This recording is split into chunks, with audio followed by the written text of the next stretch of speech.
Hello everyone, my name is Cole Williamson and I'm a reference librarian with LSC-Montgomery. One of the main functions of an academic librarian is to help you find the various resources you need for your papers and projects, and both in helping you locate things like databases that match your topic and helping you understand how to search in database, various search strategies you can employ. And that's going to be the primary purpose of this video. And then also we teach concepts in information literacy. So basically helping you understand how information is generated and how you can evaluate information for your own needs, whether in an academic setting or in your own personal lives. Okay.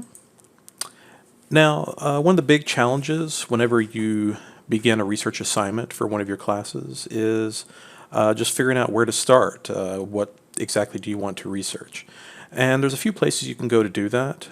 We have database reference materials, things like encyclopedias, dictionaries that you can start to get an idea of the basics of topics that you're interested in.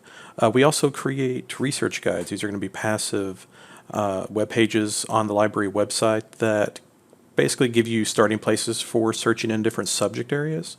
And then finally, librarians, we can also give you ideas about where you can go to get just introductory or basic knowledge about various topics so that you can decide if you want to go more in depth into those. Okay, the resources that you're going to have access to first are books and articles. That's what you're primarily going to locate through the library's resources. Now, of course, we have access to electronic versions of both of these. So when you're searching databases, you can search through ebook collections and you can search through various journal publications and other academic articles that we have access to. And then finally, you're going to have the wider web, and you can find a lot of useful information online as well. Government websites are going to have statistical information and information about the policies of various government agencies. And also you're going to be able to find things about public opinion. You're going to be able to understand where people's knowledge on different areas of the subject matter you're looking into lie. So those are going to be the three formats that you're going to have access to. Okay, a lot of times people expect to simply do a search for their topic and find articles specifically about that. But oftentimes when you're doing a research project, you're being asked to come up with your own ideas, to basically take academic conversations into a new direction. And so to do that, you're going to have to eventually synthesize various concepts that you find in various resources. So when you begin to learn about a topic from reference resources, books that cover the wide range of a subject, and then individual journal articles that cover more minute questions, you're going to start getting an idea of places you can take topics, ideas that you can begin to contribute, and this is what you're going to want to do for your research projects. And because of that, a lot of times you can use these journal articles to help back up your arguments, to give you ideas about where to take things, but you are going to have to take a lot of these ideas and these resources and combine them into new directions for your topics. Okay, the other thing you're going to have to figure out as you go, as you learn more about various topics, is to manage the scope of what it is you're looking for. You're going to start out generally with a very broad idea of a topic, and then as you learn more, you can find out how you can become more and more specialized. Because as an example, if we take the terms that we have here, if we search in a database for something like mental disorders, you're going to get thousands, if not tens of thousands of results. And so you're going to have to start to narrow that down to something much more focused so that you can begin to narrow down the results that you get. And one of the ways you're going to have to narrow down results, we're going to eventually get into that, is the selection and use of search terms in the database. And of course, the more focused your topic becomes, the more you know about your topic, the easier it's going to be to find those search terms to help narrow down that scope to something manageable within a database. Eventually, once you get to that scope, you're going to want to finally arrive at a research question. This is a basic one-sentence question that is going to sum up what it is that you're trying to research. And this can be edited as you go along. As you learn more about your topic, you may want to revise your research question, but you do want to eventually arrive at some basic research question to begin database searching so that you have an idea of the direction you want to go into and search for. And you can see one of the reasons that's important is, unlike search engines online such as Google and Bing, you don't generally use natural language searching when you search in a database. You want to use specific search terminology. And so you can see right away you can start to look within your research question for important terms, things that stick out, that really are the focus of what it is you're wanting to research for your projects. And so you can see here they've taken that research question and mined it for specific terms that they can plug into a database to find results. Okay, as you begin to collect terminology to use in a database, you're going to want to think about a few things. Are there synonyms that you can use for the various topics that you're looking up? Sometimes different articles are going to use different terminology than others. Are there ways to break down your topic into either more complex or less complex terminology that may also help with your searching? And so as you begin to come up with these, you're going to want to collect these various terms into a search vocabulary that you can try out in different databases. Okay, databases and also search engines in general usually work with a set of terms called Boolean operators, and this is just a fancy term for the words and, or, and not. Most search engines default to the word and so basically what that means is every term that you put into that search bar is looking for any article or any website that has all of those terms that you have listed. And so that is how it basically establishes the relevance of what it is that it's locating. But you can also mix and match with these other two terms to vary up the types of results you're getting. So obviously if you have, like we mentioned before, more than one way of saying the same thing, something like teens or adolescents, you can put an or statement into the search bar and basically say I want to find first term and teens or adolescents, and that way you're going to find articles that have either or of those terms, and this cover all your bases when it comes to locating articles that may have some bearing on your research. And then finally, any time that a term may have usage in multiple subject areas and you start to see articles pop up with that term in those other areas, you could put not and then something related to that other subject area. And that way it's going to go ahead and sift out anything that applies, or I should say that does not apply to what it is you're trying to research. Okay, other techniques that you can use in a database are known as power searching. You can put a group of words together in quotations, and that's going to tell the database to treat this as a phrase. Basically, look for it as if it is one word within a document. And that's going to help increase the relevance of the results that you're getting. Sometimes some of the terminology you want to use is going to have a root word that branches out into several other terms. And in that case, you can use an asterisk at the end, and as in the example you can see here, if I put child asterisk into the database, it's going to look up child, but also children, childhood, anything that begins with that root word. And then the last is the wildcard symbol, and this is where sometimes you'll have variations in spelling depending on dialect or country of origin. And so this helps to go ahead and locate any other possible spellings that may exist for that word. Okay, and talking about the sources you'll get in databases, one of the things that you'll be able to locate are something called primary sources, and this is going to be original research or otherwise original works. It depends on the subject matter that you're discussing, but this is going to be as close to the source of the information as possible. So in the case of history, art, you're going to have things like diaries, sheet music, original government documents, and then for some of the sciences, anything that's original research, things that uses participants of some nature, is going to be considered primary sources. And in the case of original research, primary research is usually going to be divided up into various sections. So you're going to have the abstract, which is going to be a summary of the article.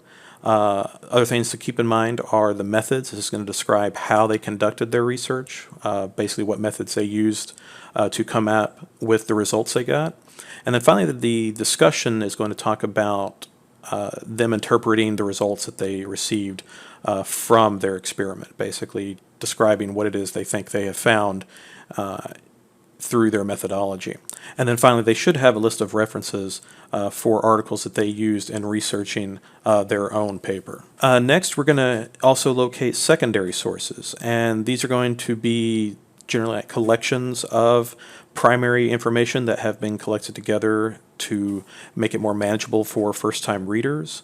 Also things like literature reviews, where it's going to have a collection of articles or papers about a particular subject area so that you can get an idea of what all has been written in this particular subject. And literature reviews can be very useful whenever you're doing research because it's going to help you understand who are some of the important people in the field, what are things that have already been agreed upon by a majority of experts in that field, and then also you're going to be able to find significant gaps in information. And this is going to be helpful in finding those questions that you can answer for your own research, how you can advance those academic conversations. Okay, and also another way to divide up sources is popular sources being one.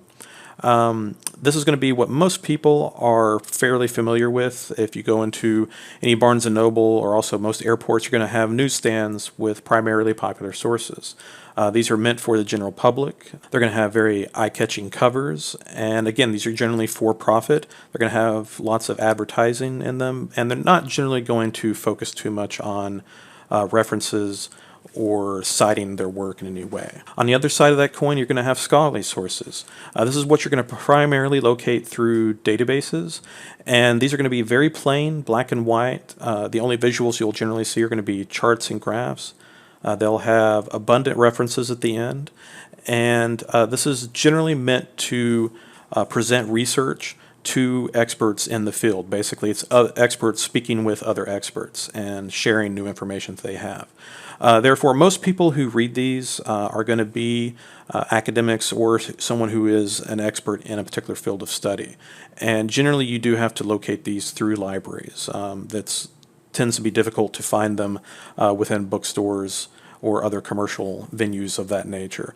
You can find them online often, but do be aware they can charge quite a bit to view some of these articles. So if there is something you find online, please let a librarian know, and a lot of times we can, even if we don't have immediate access, we can locate the article for you so you can view it for free. And then finally, talking about academic or scholarly articles, one of the reasons they are so useful in research is they go through a process known as peer review.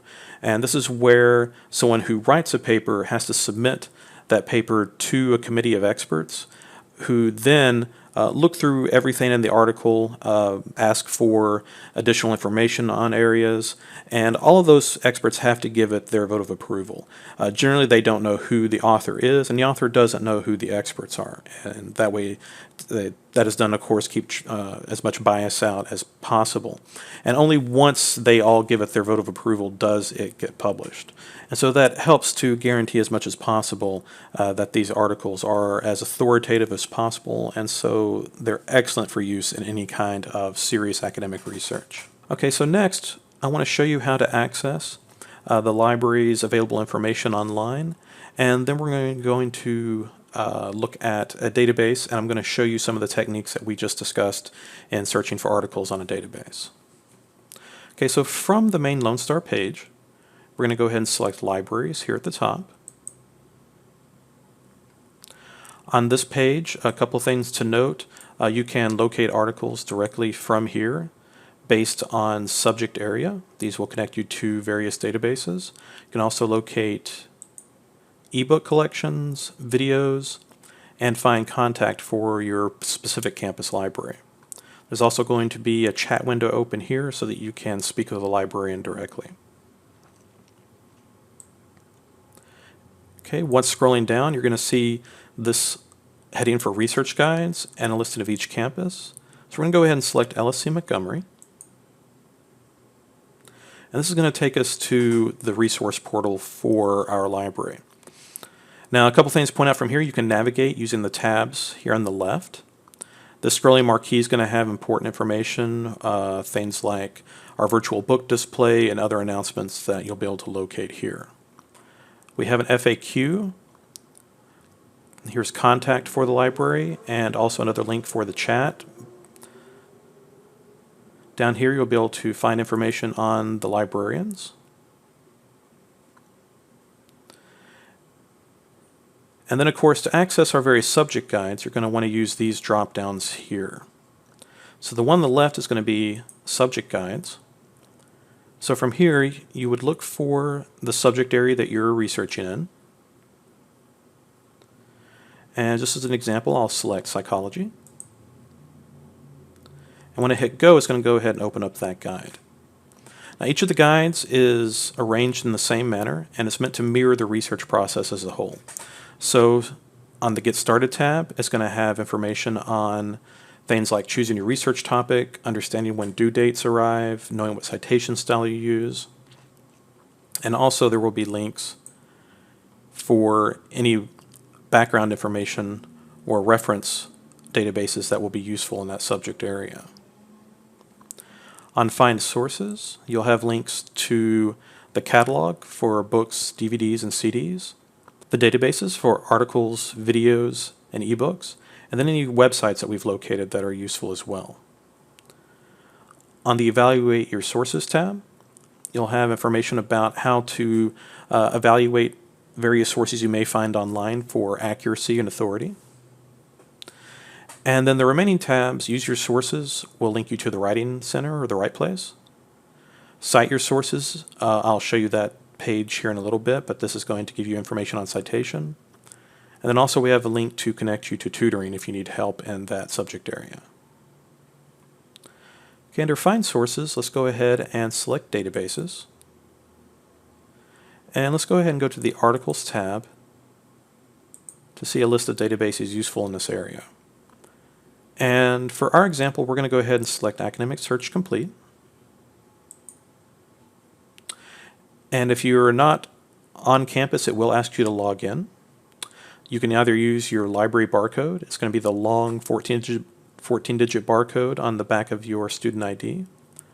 Or you can log in with your My Lone Star username and password at this link here. Okay, so once we're in the database, I generally suggest let's go ahead and go to Advanced Search, this small link below the main search bar. And this is just going to give us a lot more tools to play around with when we begin our searches. So as an example, let's say we want to do our research on depression.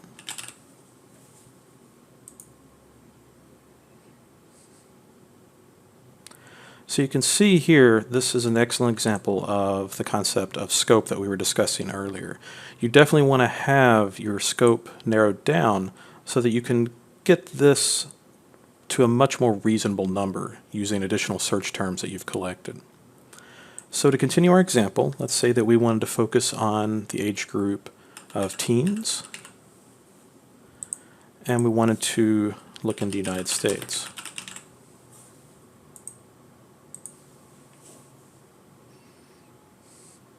Okay, so this is narrowing it down quite a bit already.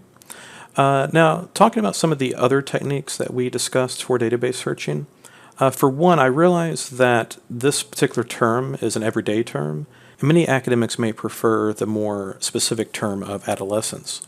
But I want to make sure I cover my bases, so we're going to put in or adolescence. Now, adding in an or statement will increase our results, since we're adding variations on the terms. Okay, now at this time it's looking for the word United and States separately, and I really want those to be considered a phrase. So we're going to put this in quotations. And that should give us a minor decrease in our numbers. And then we'll add one more term. Let's say we want to focus on depression in teens in the United States in secondary education or high school.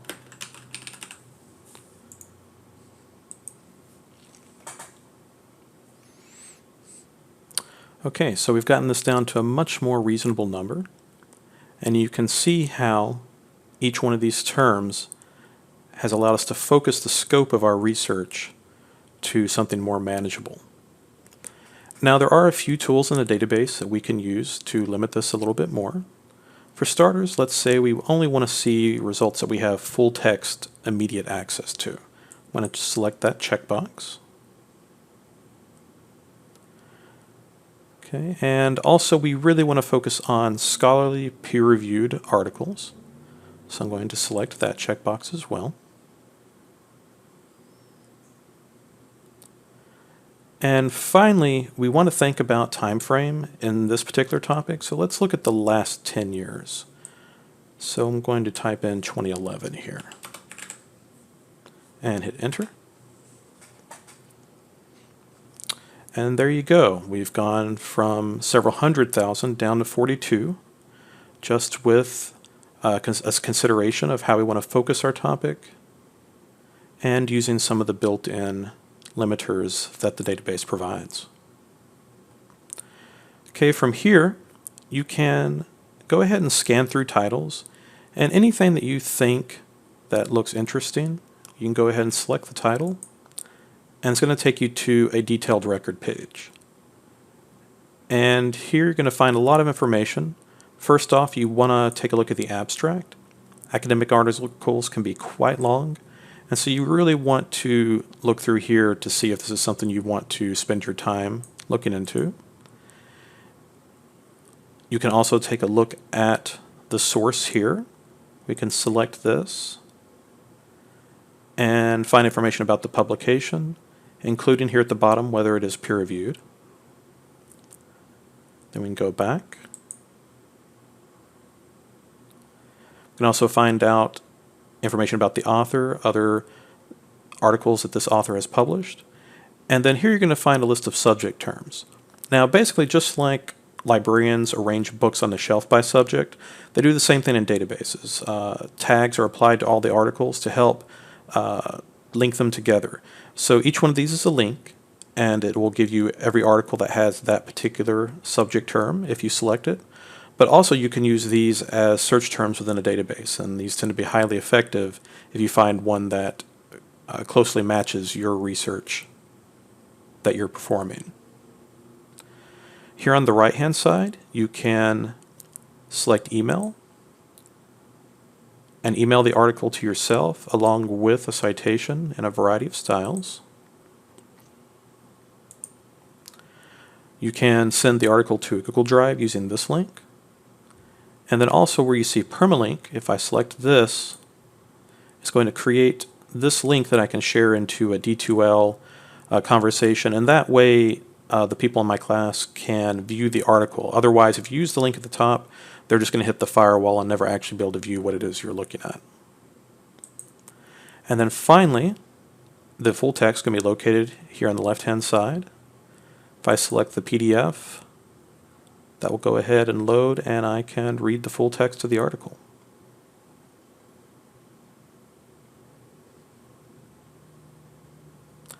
Okay, so that's an example of database searching.